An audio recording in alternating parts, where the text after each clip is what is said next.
আপনাদের প্রত্যেককে ওয়েলকাম বাংলার খবর অফিসিয়াল ইউটিউব চ্যানেলে। আপনারা যদি আমাদের এই বাংলার খবর অফিসিয়াল ইউটিউব চ্যানেলটিতে আজকে নতুন হয়ে থাকেন অবশ্যই সাবস্ক্রাইব করে নেবেন। তো অনস্ক্রিন কী বলছে দেখতেই পাচ্ছেন, বাড়ি বাড়ি পাঠানো শুরু হিয়ারিংয়ের নোটিশ। আপনারা জানেন এসআইআরের ফর্ম জমা নেওয়ার প্রক্রিয়া শেষ হয়ে গিয়েছে, খসড়া তালিকাও প্রকাশ হয়ে গিয়েছে। এবার কিন্তু বাড়ি বাড়ি পাঠানো হচ্ছে আপনাদের হিয়ারিংয়ের নোটিশ। সেই নোটিশে আপনার কি লেখা আছে, নোটিশ পেলে আপনাকে কি করতে হবে, নোটিশটি দেখতে ঠিক কেমন এবং কি কারণে আপনার বাড়িতে নোটিশ পাঠানো হলো, সমস্ত জানতে পারবেন আজকের এই ছোট্ট ভিডিওতে।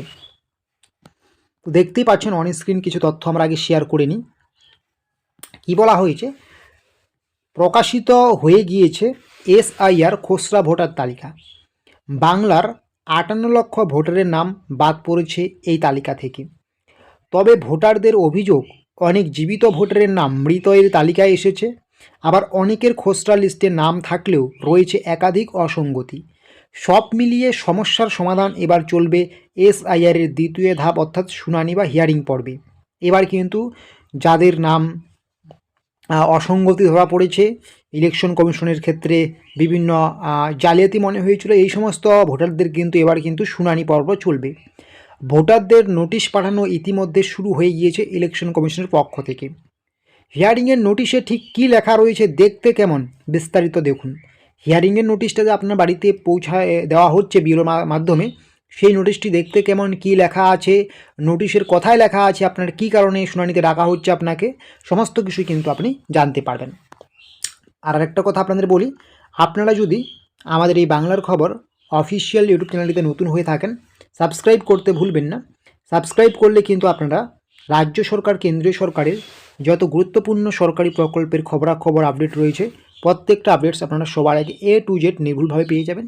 এবং আপনাদেরকে নিয়ে আমাদের যে একটি WhatsApp group, WhatsApp channel, Telegram channel আছে, সেটার লিঙ্ক ভিডিও ডেসক্রিপশন বক্সে আছে, অবশ্যই একটু যুক্ত হয়ে যাবেন।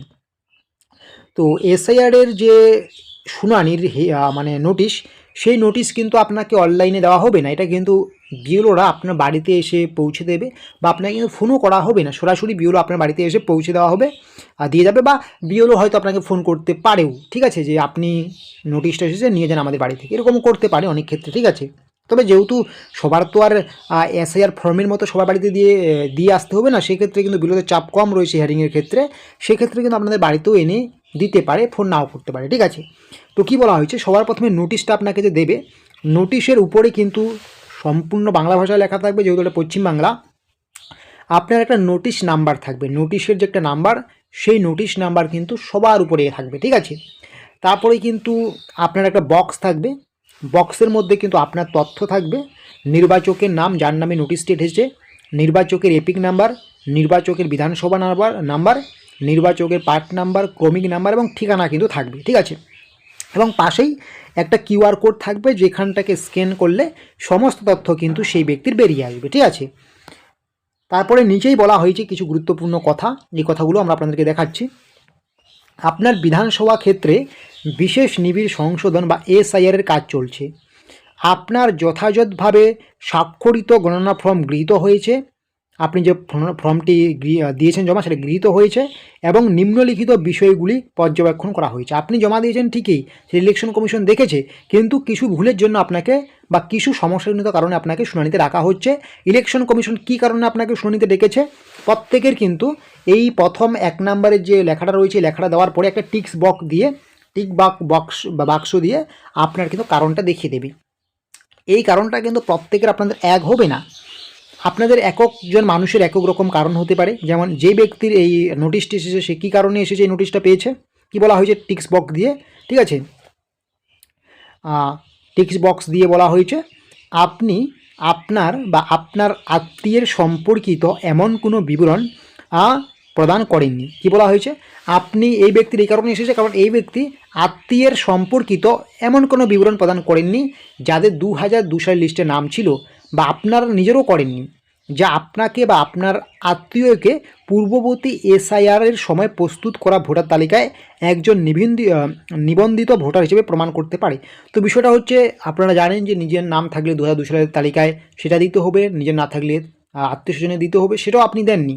তো এই কারণেই কিন্তু আপনার এই নোটিশটা এসেছে। এটা আবার অনেকের অনেক রকমভাবে আসতে পারে, সেটা লেখা থাকবে, ঠিক আছে। এই কারণে আপনার নোটিশটি এসেছে। এটা আসার পরে এখন আপনাদের কী করতে হবে সেটাও কিন্তু বলা হয়েছে এখানে ইলেকশন কমিশনের পক্ষ থেকে। কি বলা হয়েছে দেখে নিন 2 নাম্বার অপশনে, পূর্ববর্তী এসআইআরের সময় প্রস্তুত ভোটার তালিকার সাথে কোনো মিল না থাকা বা সম্ভবত ভুল মিল থাকার পরিপ্রেক্ষিতে আপনাকে অনুরোধ করা হচ্ছে আপনি নিম্ন স্বাক্ষরকারীর সামনে উপস্থিত হন 28শে ডিসেম্বর 2025 3 PM থেকে 5 PM এর মধ্যে। তারপরে কিন্তু আপনার জায়গার নাম উল্লেখ থাকবে, ডিস্ট্রিক্ট উল্লেখ থাকবে, পিনকোড উল্লেখ থাকবে। যে জায়গাটার নাম উল্লেখ থাকবে সেখানে কিন্তু আপনাকে নির্দিষ্ট ডেট নির্দিষ্ট সময়ের মধ্যে যেতে হবে, ঠিক আছে। এটা কারো 28শে ডিসেম্বর হতে পারে, কারো অন্য কোনো সময় হতে পারে, কিন্তু সময়টাও আলাদা থাকবে, জায়গাটাও আলাদা থাকবে, সেই জায়গা আপনাকে যেতে হবে। ভারতের নির্বাচন কমিশন দ্বারা নির্ধারিত আসল নথিপত্র, নির্বাচন কমিশন যে 11টি গুরুত্বপূর্ণ নথির কথা বলেছে সেই নথিগুলোকে নিয়ে কিন্তু আপনাকে সেখানে যেতে হবে, যা এই নোটিশের সাথে সংযুক্ত এবং গণনা ফর্মের পিছনের তথ্যপত্রে উল্লেখ করা হয়েছে। অর্থাৎ এই যে নির্বাচন কমিশনের নোটিশটা দেওয়া হয়েছে আপনাদেরকে, এই নোটিশের পিছনেই কিন্তু কী কী নথি নিয়ে যেতে হবে আপনাদেরকে সেটা কিন্তু উল্লেখ থাকবে। সেটা নিয়ে আমরা পরবর্তীতে একটা ভিডিও বানাবো, ঠিক আছে। চূড়ান্ত ভোটার তালিকায় আপনার নাম বজায় রাখার জন্য দয়া করে জেনে রাখুন যে আপনার জমা দেওয়া নথিপত্রগুলি তাদের সত্যতার জন্য পাঠানো হবে। অর্থাৎ আপনি যে এসআইআরের সময় ফর্ম ফিল আপের সময় যে তথ্যগুলো দিয়েছেন সেগুলো যাচাই বাছাই করার জন্যই কিন্তু আপনার নথিগুলো দেখা হচ্ছে, ঠিক আছে। এই জন্যই কিন্তু আপনার কাছে এগুলো চেয়ে নেওয়া হয়েছে। নির্দিষ্ট সময়ে, নির্দিষ্ট ডেটে, নির্দিষ্ট জায়গায় কিন্তু আপনাকে এগুলোকে জমা করতে হবে ইলেকশন কমিশনের যে 11টি নথি উল্লেখ করা হয়েছে। তারপরে এটাও আরও বলা হয়েছে আপনাদেরকে, কোনো অসুবিধা হলে বা আরও সহায়তার জন্য আপনি আপনাদের যে বুথের আধিকারিক রয়েছে, ব্যুরো রয়েছে, তার কাছে যেতে পারেন। সেই ব্যুরোর নাম থাকবে আপনার এখানে, ঠিক আছে, এবং তার কিন্তু মোবাইল নাম্বার থাকবে। তিনি কিন্তু মোবাইলে আপনার সাথে যোগাযোগ করবে যদি আপনি তার সাথে কথা বলার জন্য চেষ্টা করেন, ঠিক আছে, বা তাকে যদি আপনি ফোন করেন, বা আপনিও ওই ব্যক্তির সাথে বা ব্যুরোর সাথে কথা বলতে পারেন, ঠিক আছে, ফোনে, অথবা ইসিআই নেট অ্যাপের মাধ্যমে কল বুক করতে পারেন, ঠিক আছে। অতএব আপনাকে ঝামেলা করার প্রয়োজন নেই। আপনার এখানে যে নাম্বারটি দেওয়া আছে ব্যুরোর, আপনি যদি কোনো কিছু বুঝতে না পারেন বা কোনো জানতে আপনার আরও প্রয়োজন পড়ে, আপনি কিন্তু সরাসরি আপনার বুথের বর্তমান যে দায়িত্বে রয়েছেন বিএলও, সেই বিএলওকে সরাসরি যোগাযোগ করতে পারেন, ঠিক আছে।